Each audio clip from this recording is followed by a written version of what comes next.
DJ Duvvada Jagannadham cinema June 23న release అయిన సంగతి తెలిసిందే. అల్లు అర్జున్ బ్రాహ్మణ యువకుడి గెటప్ లో యాక్షన్ ఇరగదీశాడని టాక్ వచ్చేసింది. ఇక సినిమాను రివ్యూ చేసిన క్రిటిక్స్ కూడా నాన్ బాహుబలి కేటగిరీలో నంబర్ 1 స్థానం కొట్టేసిందని కామెంట్స్ చేస్తున్నారు.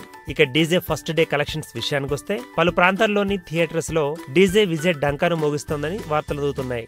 ఏరియాల వారీగా చూసుకుంటే నైజాం 17.5 కోట్లు, సీడెడ్ 11.1 కోటి, వైజాగ్ 8 కోట్లు, ఈస్ట్ 5.4 కోట్లు, వెస్ట్ 4.6 కోట్లు, కృష్ణ 4.6 కోట్లు, గుంటూరు 6.1, నెల్లూరు 2.8 కోట్లు వసూలు చేసింది.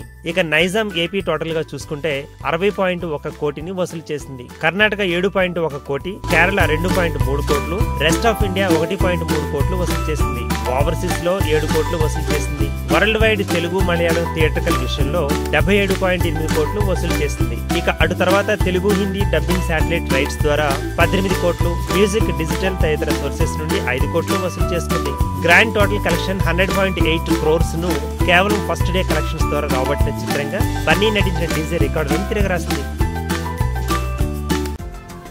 ఈ వీడియో గనుక మీకు నచ్చినట్టయితే లైక్ చేయండి, షేర్ చేయండి, సబ్స్క్రైబ్ చేసుకోండి.